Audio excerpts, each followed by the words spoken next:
खुलुमबाय स्टुडिय'आव आं उदांस्रि मुसाहारि थांनाय 14 डिसेम्बरनिफ्राय जानाय 12थि जतिन इस्लारि गोसोखां जोलुर ट्रफी बादायलायनाया दिनै जोबनानै थांबाय। क'क्राझार जिल्लानि सानजा फारसे सालाकाथिनि सिङाव थानाय हरिगाव 2 नं सातबिन्दो गामिनि जोहोलाव सोमब्ला गेवलां गेलेग्रा फोथाराव सालाकाथि गेलेमु फोजौखांग्रा गौथुमनि बानजायनायाव थांनाय 14 डिसेम्बर खालारनिफ्राय खुंफुंजानाय 12थि जतिन इस्लारि गोसोखां जोलुर ट्रफी बादायलायनाया दिनै 21 डिसेम्बराव गाजा गोमजायै जोबनानै थाङो। दिनैनि बे जोबथा गेलेनायाव सालाकाथिनि एनटिपिसि एफसि आरो क'क्राझारनि भेटेरान एफसिनि गेजेराव जायो आरो क'क्राझारनि भेटेरान एफसिआ सालाकाथिनि एनटिपिसि एफसिखौ फेजेनना देरहासार जानो हायो।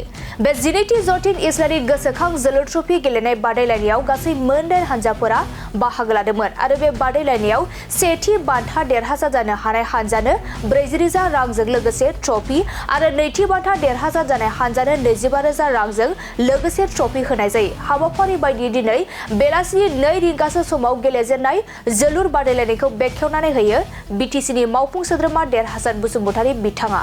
बे हाबाफारियाव अल आसाम फुटबल एसोसिएशननि नेहाथारि डक्टर सांग्रां ब्रह्म, बिटिसिनि डिपुटि सेक्रेटारि राजेन्द्रनाथ ब्रह्म, रुंसारि जतिन इस्लारिनि नखरनि सोद्रोमाफोर, खुंफुं आफादनि आफादगिरि रहेन रयजों लोगोसे सोद्रोमाफोर आरो ओनसोलनि जोलुर बादायलायनायखौ नायनो मोजां मोनग्रा रायजो राजाफोरा बाहागो लादों।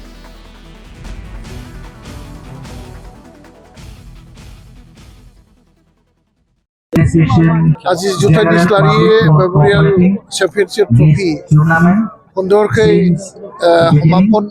সমাপ্ত হৈ গ'ল। আজি এনটিপিসি এফসি আৰু আমাৰ ভেটেৰেন কোকৰাঝাৰ এফচিৰ এই দুটা দলৰ মাজত খেলখন অনুষ্ঠিত হ'ল। খুব সুন্দৰকৈ 1-0 গলত খেলখন মীমাংসা হৈ গ'ল আৰু এনেকুৱা ধুনীয়া খেল খেলিছে আজি।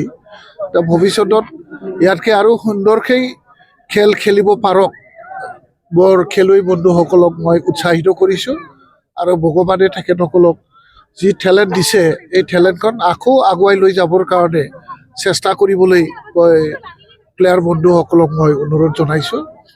আৰু আজি আসাম ফুটবল এছ'চিয়েশ্যনৰ ছেক্ৰেটাৰী सांग्रां ब्रह्म डांगरिया আহিছে আৰু আমাৰ কেডিএছৰ বিষয়ববীয়াসকল আহিছে আৰু মেটচ কমিশনাৰ আৰু আমাৰ ফুটবল এছ'চিয়েশ্যনৰ লগত জড়িত থকা বহুতো খেলুৱৈ আৰু আমাৰ ভেটেৰেন খেলুৱৈসকল, এক্স খেলুৱৈসকল, নেশ্যনেল খেলুৱৈসকল আমাৰ ইয়াত আহি আমাক খুব উৎসাহিত কৰিছে। তেখেতসকলকো মই স্পৰ্টছ প্ৰমোটাৰ ছ'চাইটি ফালৰ পৰা ধন্যবাদ জ্ঞাপন কৰিছোঁ আৰু বিটিচি গভৰ্ণমেণ্ট যেনেকৈ উৎসাহিত কৰি এই খেলখন পৰিচালনা কৰাত আমাক সহায় কৰি আছে। ভৱিষ্যত দিনত এই খেলখন আৰু ইয়াতকৈ উচ্চ পৰ্যায়ত যাবলৈ সক্ষম হওক মই তাকেই কামনা কৰিছোঁ। আৰু দৰ্শকো কম নহয় আজি, এই মানে চাৰিওপিনে নিজৰ ব্যক্তিগত কাম থকা স্বত্তেও দৰ্শকসকলে ইমান ফুটবল প্ৰেমী ৰাইজে ইমান ইয়াত যোগদান কৰিছে, তেখেতসকলকো ধন্যবাদ জ্ঞাপন কৰিছোঁ আমাক উৎসাহিত কৰাৰ বাবে। সালাকাটি অঞ্চলত এটা ষ্টেডিয়ামৰ প্ৰয়োজন বুলি ৰাইজে ভাবে। অতি প্ৰয়োজন কাৰণ আমাৰ সালাকাটি অঞ্চলত বহুত প্ৰতিভাৱান খেলুৱৈসকল আছে। তো আমাৰ আৰু এটা এনেই আমাৰ এনটিপিচিত খুব সুন্দৰ এটা ষ্টেডিয়াম আছে। এই ষ্টেডিয়ামতো আমি ৰাইজে মাজে সময়ে ব্যৱহাৰ কৰি আছোঁ।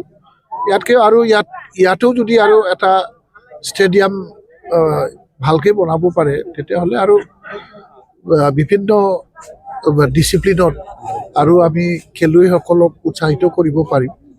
ভৱিষ্যতত হ'ব, ভৱিষ্যতত আমি বনাই লওঁ।